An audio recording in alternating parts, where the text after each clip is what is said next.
Good morning, crypto Twitter is missing crypto, spreading crypto with doctors showing its benefits to my generation. Shout out to all my people, Gen Z needs to be included. It's really that simple. We are savage, amazed, boss, zesty, making money at the same time, spread peace. I feel empty if you don't include Gen Z. About to change the world, so y'all better get ready. Missing crypto, I'm never backing down. I got a wax account, you should check it out. So many NFTs, I think I lost count, and I'm only getting started. Yeah, I'm barely off the ground. Missing crypto, you cannot stop me. My hands are made from diamonds, your hands fall like origami. Never be the boss of me. Bitcoin's all I need. When I say I'm zesty, that's just me talking honestly. Crypto and yum bomb marketplace. I wanna see the more. We gotta go through cyberspace. Leave this world without a trace. Save pay for a different day, 'cause we partners in the cryptos didn't stay.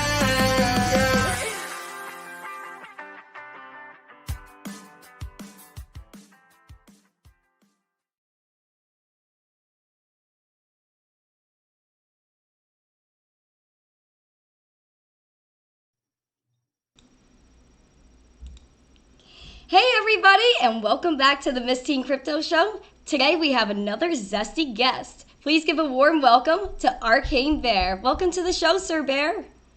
Thank you. Miss Teen Crypto, I'm super excited. I'm a big fan.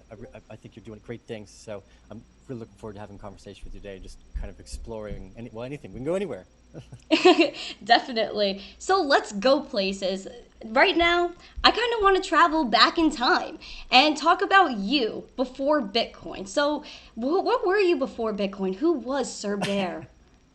Well, that's a pretty broad spectrum question. So I'll go back to where we've got like some key anchor and flag postmarks. So I dropped out of school in grade 10.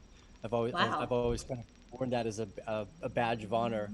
And at that point, I was really interested in a lot of scientific and mathematical conversation. And I also happened to be really interested in plants. At that particular time, plants that would alter your consciousness, things like psychedelic mushrooms. So one of the leading indicators of why I dropped out of school is because the things I was interested in studying were clearly not in the allowed demographic of study, right? So we have this unique aspect where science is supposed to ask these broad spectrum questions, but it gets kind of pointed into a box. Now, psychedelic mushrooms it's like shows up in Forbes all the time. Oh, these people accredit their inventions to taking psychedelics. But when I was younger, you were a criminal if you were taking these things. So I ended up dropping out of school because I'd at like a young age accidentally taken psychedelic mushrooms, and I had a great time. I accidentally had this awesome time, and I do not. None of this would be medical or advice. Don't do anything so silly, but. For me, it really kind of opened this new conversation of what consciousness is and how this thing or whatever I'm a part of works. So I was really interested in music. So I dropped out of school and I hitchhiked about a year and a half later from Canada into Central America with nothing but like a hand drum, a backpack, for about 6 months with like $1,000.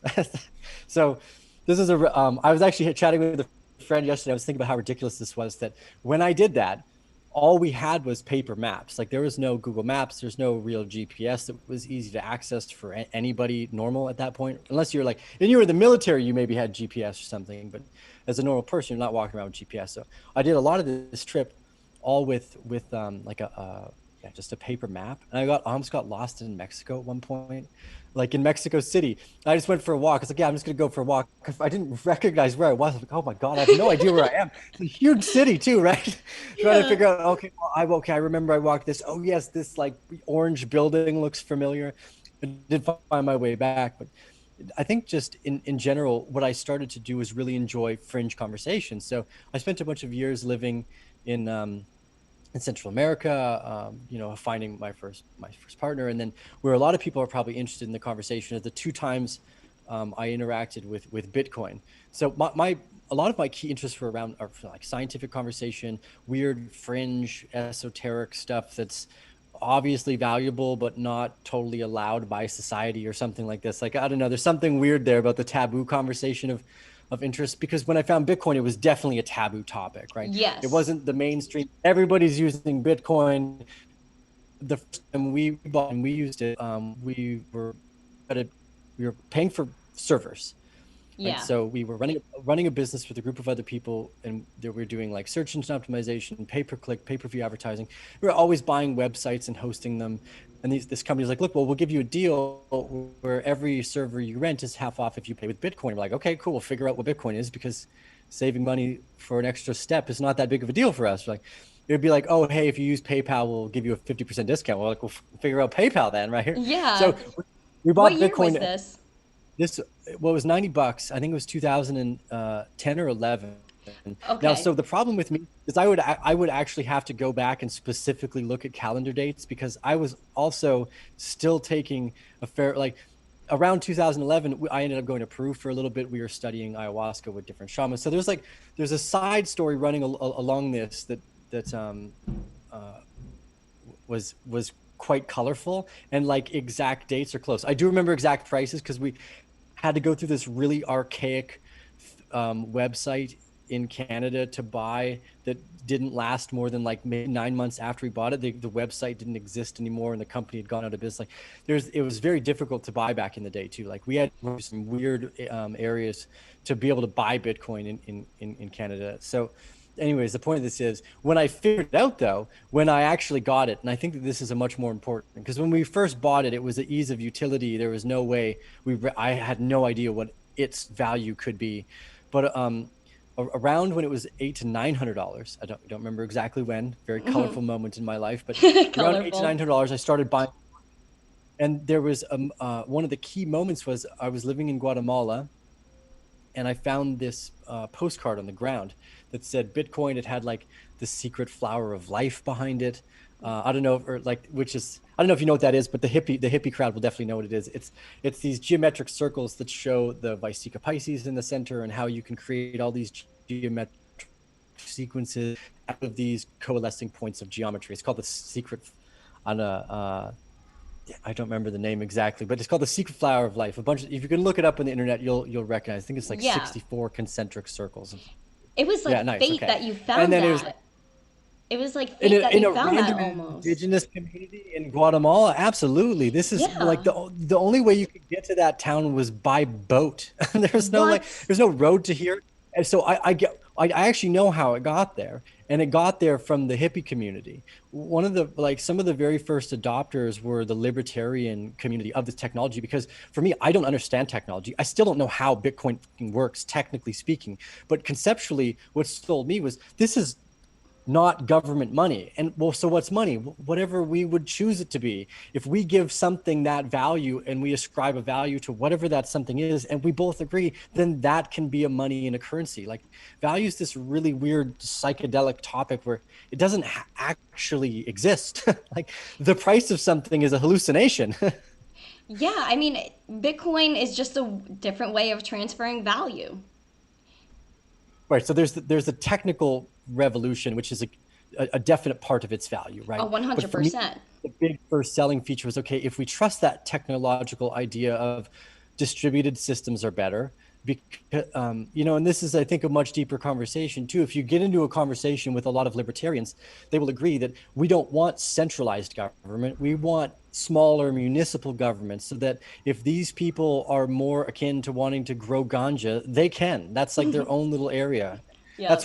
That's why there's so many different states. It's smarter to have, let the people decide what they want to do, and closer to what's home with them, because they might have a different belief around the way the sun sets, for all I know, or something, right? Or the way the Yeah. sun rises. Like the East Coast people enjoy the sun rise maybe coming over the ocean more, and then the sunset, which goes into the mountain. Anyways, it's a hallucination. Like, a lot of the way we perturb value comes from a choice, right? So money has this intrinsic quality where, yes, the technology is amazing, but the concepts of distributed systems, these are kind of the core value propositions. And I also think that governments would be better run that way as well. So a lot of the early adopters were kind of fringe thinkers, the psychedelics. And now, I was in no way interested in investments either. I just thought, great, not a government money. This makes a lot of sense to me. Now, as I've gotten Yep. older, I've started to develop my interest in, okay, well, let's break that apart. What are some of the more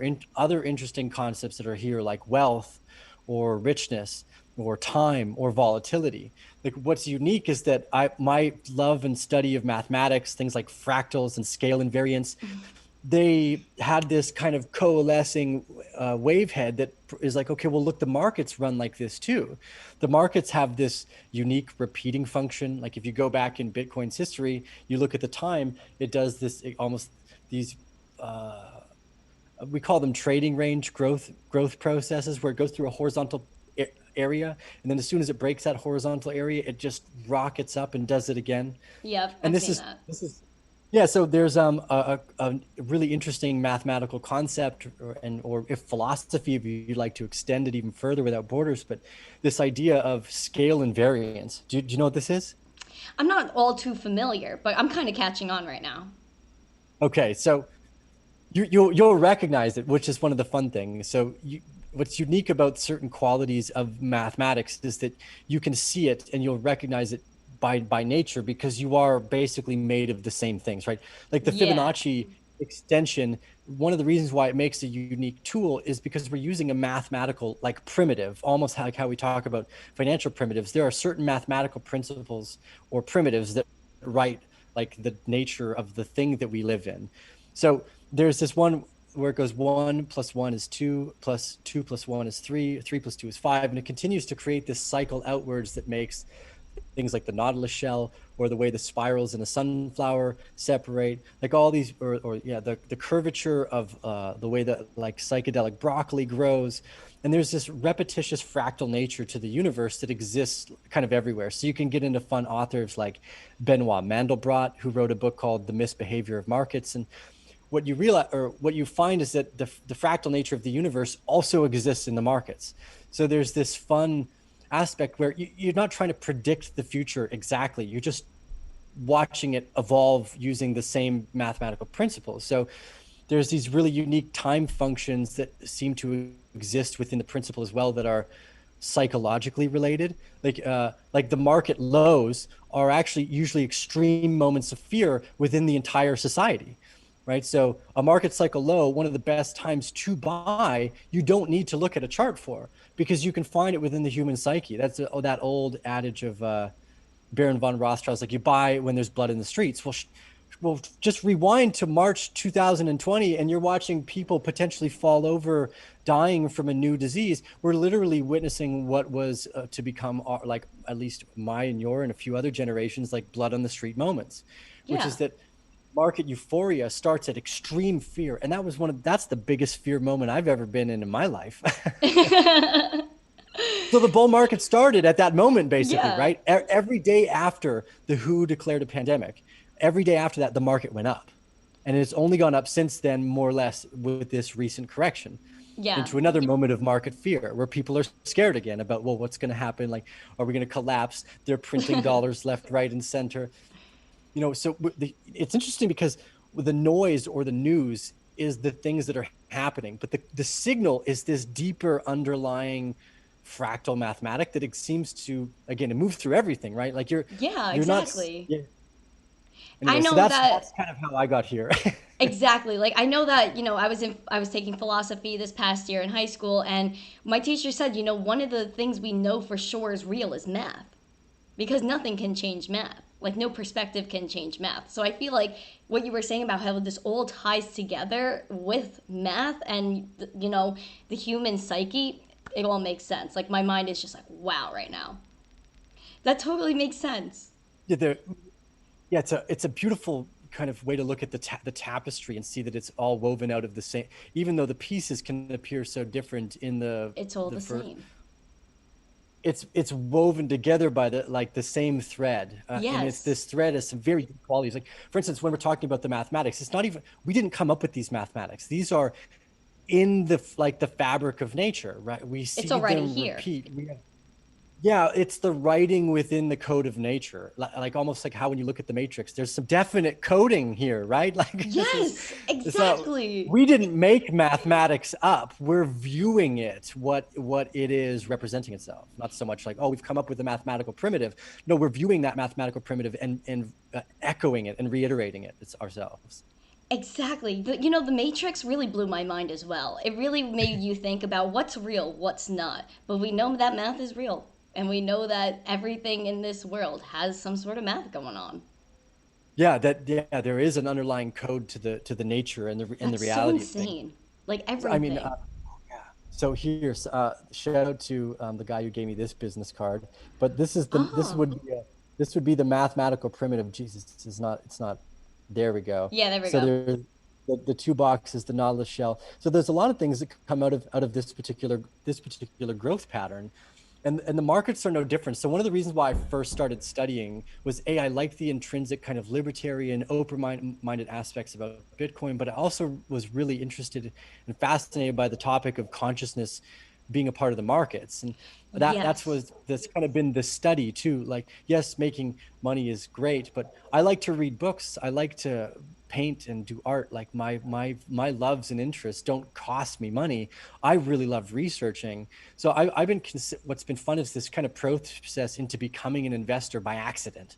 Like because of what I love to do, I was like, oh, I love mathematics. I love the unique perspectives of consciousness and what's interesting to people. So my journey with Bitcoin was yeah, almost not academic, because I clearly am not an academic in any way, shape, or form, but I just love learning about new, interesting things, and especially when nobody else really likes them, when they're first new and exciting. That's why you know, we've started to look at, well, what else is happening in the growth of these business structures right now. So it's always Exactly. been a yes, it's been something that I love to educate and share my thoughts with. And that's why, like, we started the Arcane Bear. That's why I like having conversations like this. It's like, I just want to share. I'm like, holy crap, it's so Yes. cool. Like, it's actually pretty psychedelic. This whole, even the markets are psychedelic. Like, Exactly. It's just like this intellectual, like, I don't even know how to explain it. It's just everybody is involved in this market. And it's like everybody's emotions are in this market, like you were saying. right.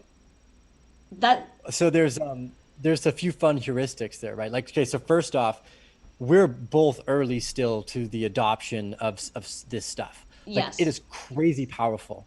You know, the idea that you could take X amount of capital and lock it up in a DeFi contract and yield what you can has not really hit the mainstream. Like, that hasn't been fully grasped by the world's largest institutions yet. This ecosystem of finance that we've built, from Bitcoin to all the other crazy cool stuff, and this is why I'm not a maximalist in any way, shape, or form, is that for me, one of the core concepts of Bitcoin, because I'm not a technologist, is just distributed systems. And Yes. if I look at that and go, well, great, that means there should be more of them, not just one, because that's the whole point of distributed systems, is it not? Is so that you can have many. So there's no central fail point. Yes. It's like the greatest argument against Bitcoin being the only one is its core concept, which is distributed systems and the power of a distributed system. It's why we don't just have only one government.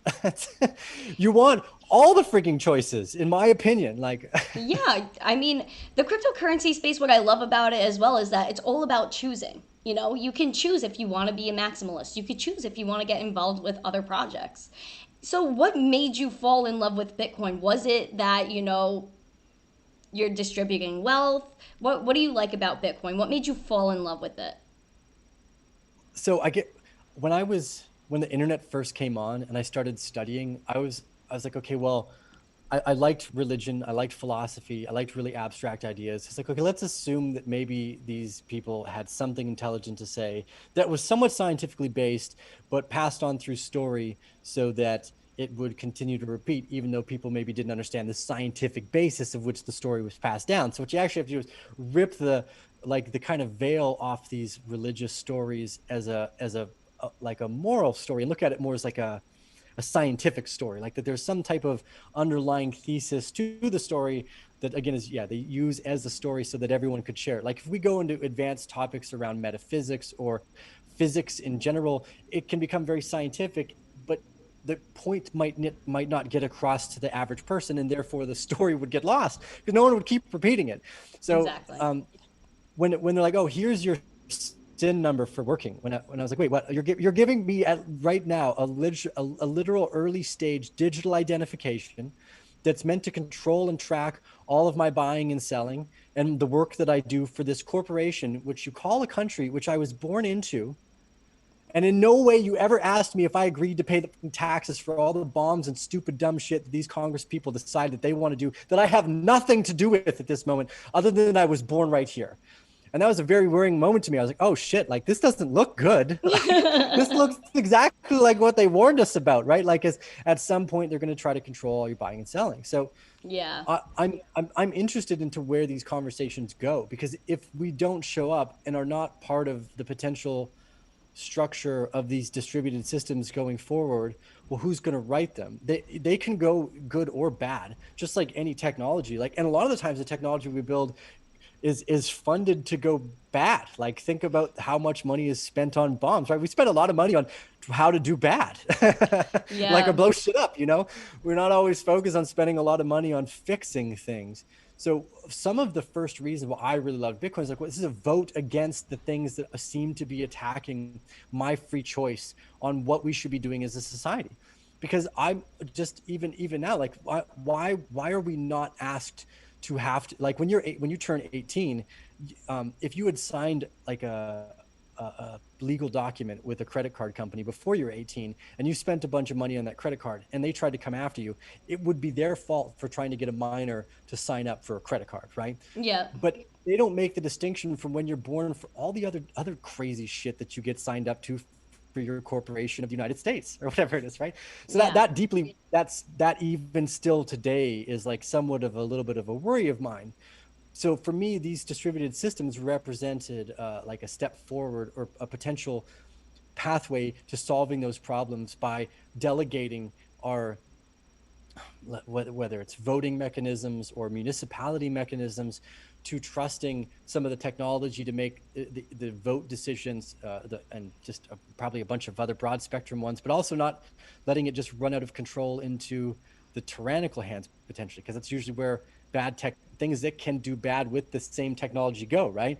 Like, governments Exactly. trying to figure out how to use the technology to may not be a good thing either. Part Yeah. of the fun for me was that it was like, oh, this is not by the governments, this is by crazy weird libertarian people who like surfing, and um, technologists, people that like building solutions for ideas. So that's that's really what sold me on Bitcoin, and what The still self today sells me about this sovereignty. whole sector. Yeah, that there's a potential here for solving some of the more innate societal problems we have, and not just through money, but through a whole number of conversations. Exactly. Blockchain technology can solve a lot of issues. I mean, blockchain technology is not biased. There is no one controlling the blockchain. It's the community and we Well, all get an equal say. right. So you have these different layer one protocols, and it becomes some of it's a pretty complex conversation. Like, for me, I know that I am just stupid. I'm just gonna go ahead and say I'm tech stupid. I have No. absolutely no. It's a true story. Like, if I'm gonna be real, like, there's a bunch of instruments I could play where, for the most part, it looks like I can play them, but next to someone who's actually a professional, I know nothing. Right? A good, like, mastery takes an extraordinary amount of time. Like, I can play the clarinet, and I can play a bunch of songs where, if you watched me, you probably would think I can play the clarinet, but next to someone who can actually play, I cannot play the clarinet. Right? But it looks like I can. It sounds like I can to some beginner degree, but that the level and the nuance of mastery of some of these conversations, just like right over my head. Like, the difference between what Avalanche or Ethereum or Solana and Bitcoin are in coding, the differences, the benefits, the pros and the cons, like, those are all way outside of my conversation depth. But what I can understand, and what I do grasp, and why I think so much of this stuff is so valuable, is those concepts. Again, like, hey, distributed systems is a really valuable way to, again, like, SETI was one of the first ones, right? We're like, hey, everyone, we can hash our computer power together for the search for extraterrestrial life. And a lot of us did that. A lot of us were like, great, cool, like, let me see if there's a signal, like, right? And that's fun. Global participation is fun and it's exciting, whether it's for money or if it's for discovery. Those distributed systems, whether it's for voting, they're beneficial to us as a society. And the better we can control the potential downstream side effects of where power might come from, or try to go to, like in politics or in the monetary ecosystem that we're managing, it's better to have it in these even though I can't understand the code, I can communicate with coders and we can agree that the concept is the same fluidity, even though I have no idea what writing in Rust or Solidity even looks like. And I probably don't even want to know. Like I would rather You're I'm good. already maxed with, yeah, my books on like squiggly lines and circles around which notes are no, like I'm maxed out at my coding languages. I'm like, that's good. Like I don't need any more. But are the concepts the same? If we're finding that consciousness has these fundamentals like through the markets, what about when we build the code? What about when we're having these conversations? And that's, that's why I keep showing up here. Like, but if we're right and we get this right, this could yield great results for our society. Yes. Because, and it's not to say that we're always right by being in consensus agreement. Like often that's a really bad sign too.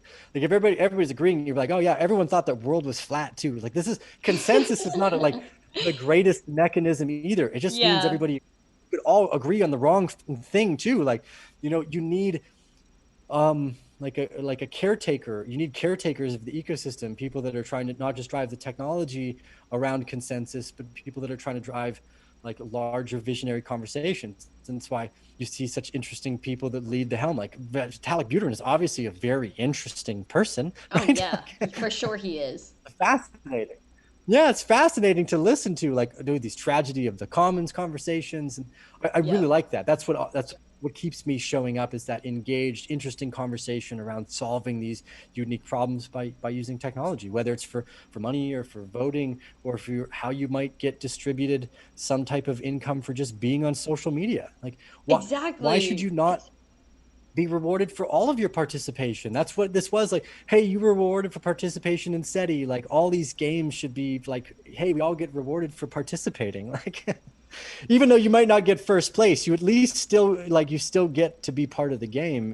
Anyways, otherwise we're headed for some disastrous side effects of the economic system we have. So I don't know, it's an interesting one. I love it. No, for sure. 100%. And I know we were talking about, how, Bitcoin and the market connects to the human psyche. Do you also think Bitcoin connects to your spirituality? I know you're a very spiritual person. Well, well, that maybe that's not the right word for it. Well, let's go with, I like exploring, and I think Yeah. that when we want to go exploring, it's our like our own consciousness and our own ability to sit and practice or focus or breathe. So some of the practices appear more spiritual, right? Like you could be like, oh, yoga or meditation have like a spiritual quantitative or qualitative and quantitative aspect to it, right? Yeah. But what isn't spiritual, right? And that's kind of one of the fun things about the market that I was trying to come to a conclusion on, is, well, if everything falls under the veil of consciousness, does it not all have hallmarks like that? So, the one of the reasons why like this is such a unique aspect, because whether it's the markets or talking about, like, a lot of my early pot or like videos were about pineapples. I've had PhDs and physicists and biologists and practical like solar physicists or something, excuse me, come on the show. So I just like exploring, and this idea of spirituality in Bitcoin or this whole sector is exploring these really broad spectrum types of ideas. Like, okay, so here, let me ask you a question. Yeah, go When for it. when we say the word volatility, what does volatility mean to you? There's a lot of swings, there's a Like, lot of up what's and being downs. volatile? It's just not always How would consistent. you Not always consistent. There's what always how going to would be you ups, there's going to measure? be downs. And a lot of people Okay, measure well, how that in would you monetary measure the ups and value. downs? Yeah, how would you measure it? I mean, based on what we've been Like, talking about and based on the space, I would measure it by human emotion. nice. That's a great place to start, because the the price is actually unimportant, right? The price is the hallucination of the conversation of, well, what's a dollar worth? We Nothing. we Is give a it dollar really worth. worth anything? Exactly. Yeah. We give it What worth. so what some of these brought, like, okay, well, if I ask myself, well, what's volatility, and then I said, well, what's valuable? What's valuable? Exactly. Like what is really valuable? Like do we Yes, do we yes. really need all these things in our lives? It's everything is very philosophical. It's something that, I've been talking about with my friends lately. Everything's very philosophical. Well, there's we it seems to be that the miracle of the moment that we have is woven together by this thread that contains these mathematical primitives, that it creates all these different colors, all these different sounds, these different bodies, infinitesimally different versions of plants and animals, but it's all coming from almost the same like fingerprint to some degree, right? So Right? there's like, you ask weird questions like, well, we can't prove that God doesn't exist either.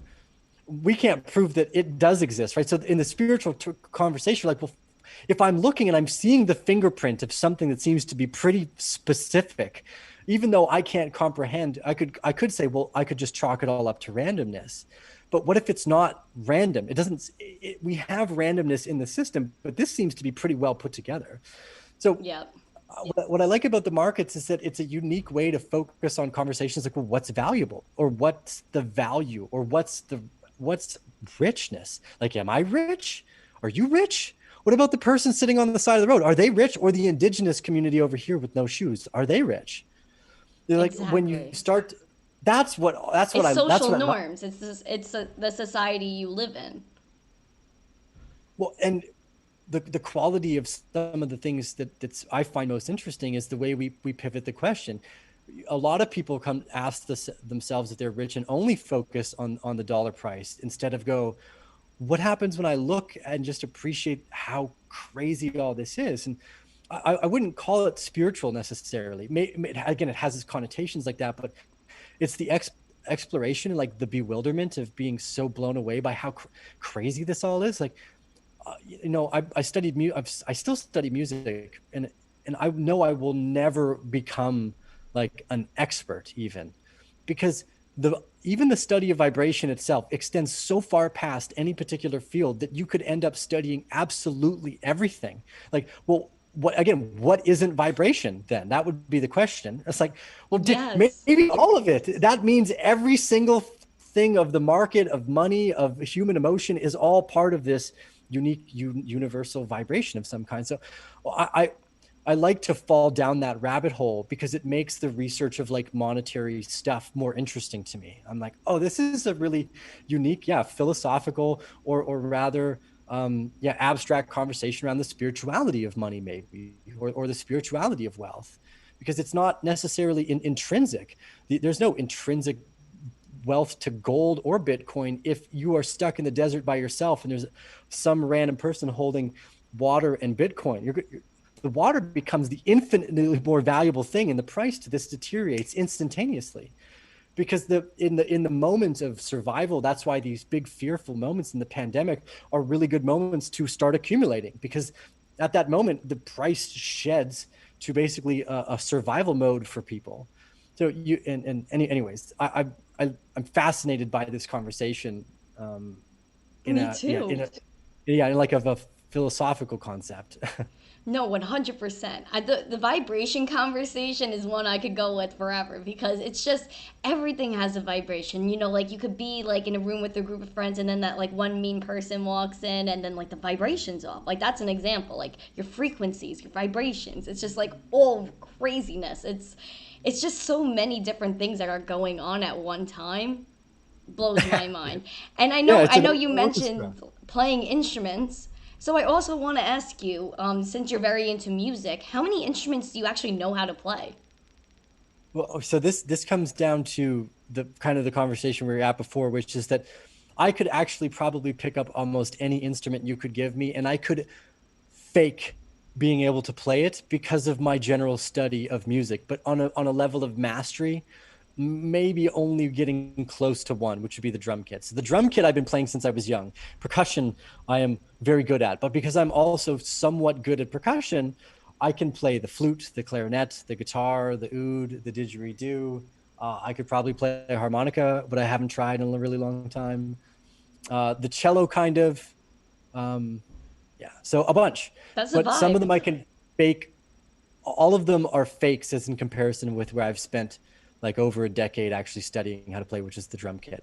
Everything else is me like tinkering around, I know. not actually knowing how to play. Yeah, there's a different the subtle nuance of mastery is like orders of magnitude, right?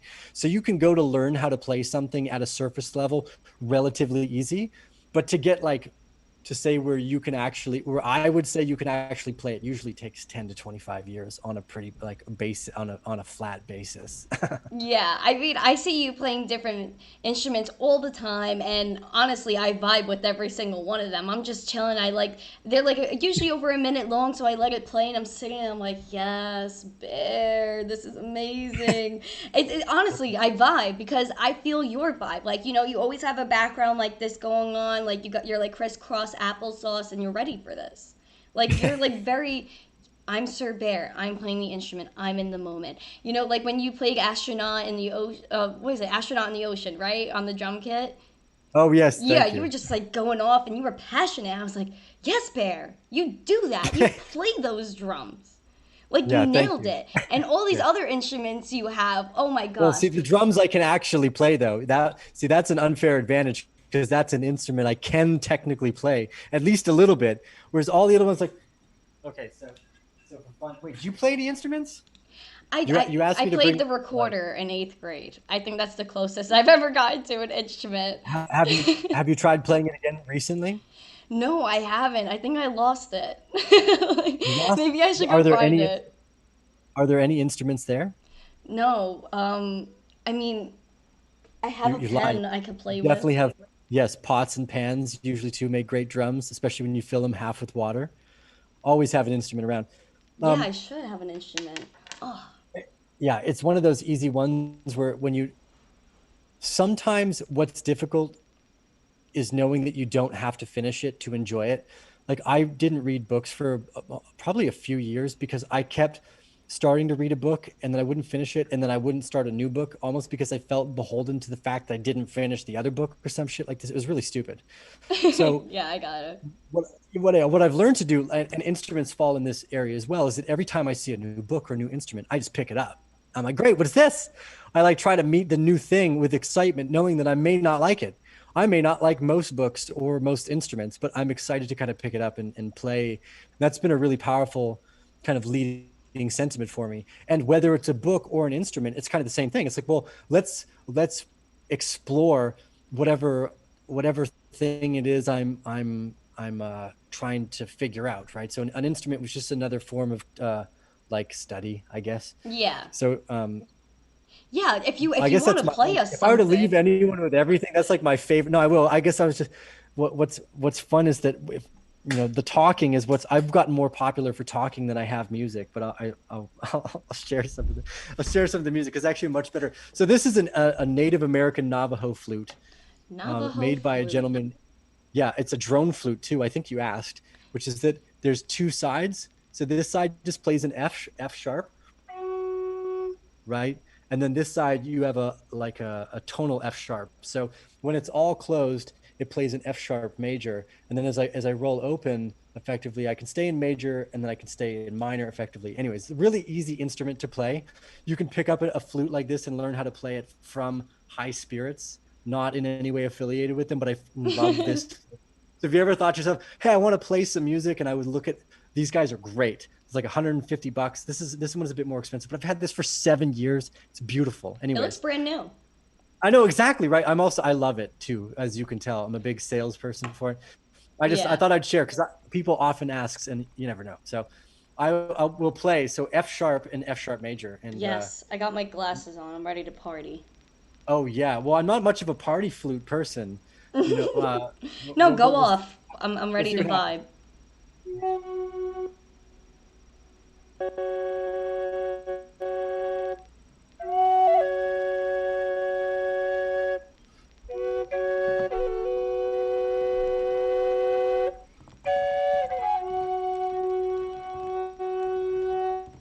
Something like this, right?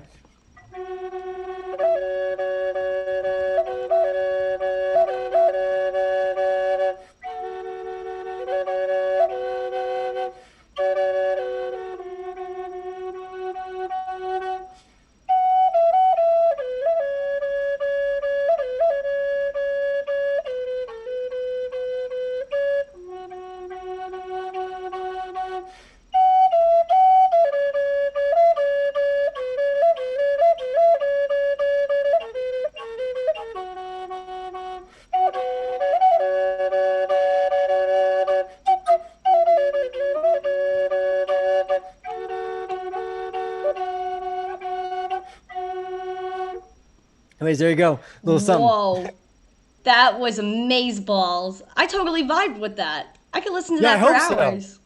I it's one of the fun things about rhythm or vibration is that it's timeless. Like some of this stuff has existed for so freaking long, through different languages, through different cultures. It's like even like money. We've used rocks, shells, bones, cacao seeds. We find ways to relate value to one another, and I think music is one of these ones where, especially if you listen to me talk and then listen to me play music. See, now if you listen to me play music all the time, you're like, well, that guy's definitely super spiritual. But if you listen to me talk, you're like, this guy's maybe a little arrogant too. Like No, not it's at interesting. all. Not at all. Sir Bear, that was amazing. You're My amazing. pleasure. Even someone So in are the you. chat said you're one of the smartest people they know on YouTube. I totally freaking agree with that. You really Well, are. um, You're I very you, you're very well versed in crypto, even technology and all this consciousness, and you know what you're talking about. You know what the I vibe is. Literally, I'm the very vibration. very grateful for those comments. Yeah, it's a lot of fun. My favorite part is just how, like it's like, first off, I'll be serious about this comment. Thank you. It's a, life is difficult, and one of the things I try to do to deal with the difficulties of life. I've had ups and downs. I started off as a hitchhiker busking on the side of the road, like sleeping in bus stops with in hammocks and tents, to doing fairly well for myself. And that whole journey, no matter how much money I've made, and sometimes or lost sometimes too, the parts that are the most valuable to me are the things that I really deeply enjoy. And money's really never changed my love for, like, this flute that I've had for 7 years. Like, that's remained this constant in way. And one of the, to deal with the ups and downs, to deal with the volatility, try to always remember, like, oh, I'm even though it's been like some stupid happened, I'm grateful for today. I'm thankful that we get sunsets and sunrises and these simple things that are like the probably the most valuable parts of life. Like, did you call your dad or your grandparents, or like people you love, whether maybe didn't have family, just like the friends were there to support you? You tell them that you're grateful for them and shit like that. That's what I've always tried to focus on. And even though, again, we've got you have these big ups and downs, this is like a nice way to kind of stay centered and live an enjoyable life, regardless of kind of where you are in your wealth, or what you think your richness journey might be. So thank you. I look forward to when we can have you on the show too. I wanted to congratulate you as well. Again, at the beginning, just like I love how well you've done. Like, Thank you. to build your own brand like this at your age, like, it takes a lot of guts and a lot of focus, especially to put yourself out in the public arena. Because people like, it's hard. Like, there's so many punks, for the lack of a better nice word to say, on Twitter and on YouTube, to try to, will always, there's a lot of people that will support you, but those few comments are always cut through. I've learned to just block people. Almost anyone that says just give me a hard time right now, I'm just gonna block them. Like, I don't need to hear that. I already know I suck sometimes. Like, clearly, like I said, like I make, like, I'm a human too. This is the point. We're learning, we're growing. So yeah, I want to let you know, I think you're doing fantastic. I'm proud of watching the younger generation take a liking to not just the potential in the technology, but like the fact with the microphones and the cameras and building your own. It's super awesome. So keep doing it. I Thank you love it. so much. I'm going to be doing this forever. I love crypto. I love this space, and I'm here to spread adoption and hang out with cool people like you. So, thank you so much for coming on the show. I really appreciate it. Where can everyone find you? Oh yeah, if you go to YouTube, if you're watching here, type Arcane Bear, Arcanebear. Yeah, that means like mysterious or weird bear. That's basically what it means if you want to break it down. And you can find us everywhere on the social medias by typing Arcane Bear. That's our brand. I go by Tio, but Arcane Bear is not just me. There are other people that help grow this family, and that's all the bear family out there that make what we do possible too, by having a supportive community and being able to have conversations like this, because I have a calendar and the things are working. So thanks to all the bear family out there, and to you, Miss Team Crypto, for being so awesome. We're gonna have to have you on our show here soon too. And yeah, we'll keep doing these conversations. We've got decades ahead of us. And Yes. yeah. Again, thank you so much for your time. I appreciate it.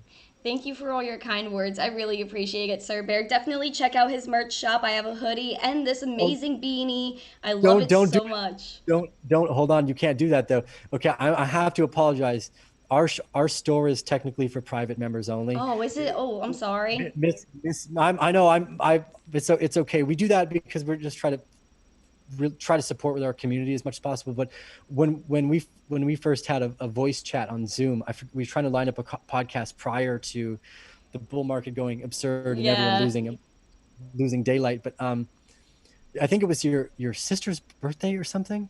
Yeah, it was something like that, and you gave us. I stole her beanie. Honestly, this is hers. I just stole it. I was like, I need this for Oh the yeah, show. yeah. Well, I know we like supporting the Bear family, and you happen to be one of the Bear family, and so you technically can't get to the store. I'm sorry. We'll fix that. We're building things out.